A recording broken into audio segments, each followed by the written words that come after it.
Jean-Luc Holz, bonjour. Bonjour. Alors ça y est, vous aussi vous vous mettez au numérique. On peut désormais profiter de vos remises dans les restaurants alsaciens simplement en présentant son smartphone. Expliquez-nous. Tout à fait, en fait, c'est le prolongement du passeport gourmand papier. C'est exactement le même concept sur un autre support. À la place de présenter un passeport gourmand papier dans un restaurant, on met un tampon.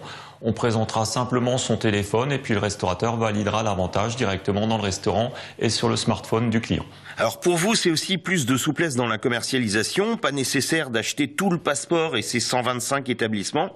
Si on veut juste en découvrir un seul, pour 5 €, en fait, on achète 50% de réduction. Tout à fait, en fait, ça c'est l'avantage justement de ce support numérique, c'est qu'on n'est pas obligé d'acheter tout un guide, c'est-à-dire on peut acheter des offres en fait un petit peu comme on a envie de sortir, c'est-à-dire on peut l'acheter soit un mois auparavant, soit la veille de la sortie.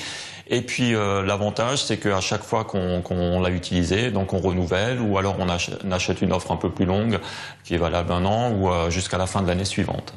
Alors faut rappeler quand même que ça fait 25 ans déjà que vous avez créé ce passeport gourmand en Alsace, et malgré la concurrence féroce dans le domaine des coupons et autres remises, vous êtes toujours présent, mais même vous vous développez. Comment expliquez-vous ce succès ?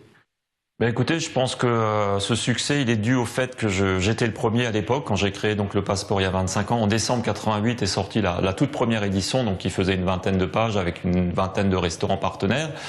Et donc au fur et à mesure, les clients ont adhéré, les restaurateurs également, parce qu'il faut rappeler qu'à l'époque, Internet n'existait pas.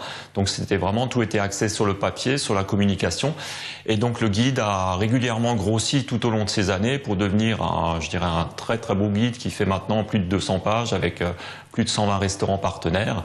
Et ça doit être ça, la clé du succès, être le premier et faire son travail le plus sérieusement possible. Alors vous avez employé le mot guide. Offrir des remises importantes, c'est parfois le dernier espoir de resto pas terrible. Rien de ça chez vous. Le passeport gourmand, comme vous l'avez dit, c'est autant un guide qu'un carnet de remises, c'est ça ? Tout à fait. Donc en fait, le passeport, ce qu'il faut savoir à la base, c'est une sélection qui est faite à mon niveau. C'est-à-dire moi, je vais rencontrer personnellement chaque restaurateur, je discute avec eux, je vais voir les établissements. Donc je vais voir si ça correspond à ce que les clients peuvent attendre du restaurant. Donc si moi je suis pas convaincu à la base, de toute façon je ne mets pas le restaurant dans le passeport gourmand.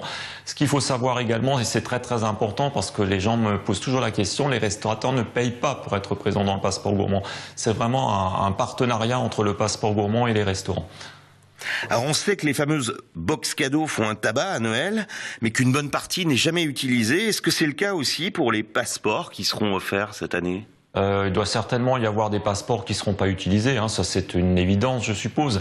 Maintenant ce qu'il faut savoir, les gens quand ils achètent un passeport, le passeport coûte quand même 59 €, c'est pas du tout pour le mettre dans un tiroir et l'oublier. Donc la première démarche c'est de vouloir l'utiliser rapidement, c'est de vouloir le rentabiliser, et ce qui fait que la grande majorité des passeports sont utilisés, et en moyenne je peux même vous dire qu'ils sont utilisés entre 12 et 15 fois dans l'année de validité du guide. Jean-Luc Holz, merci. Merci à vous.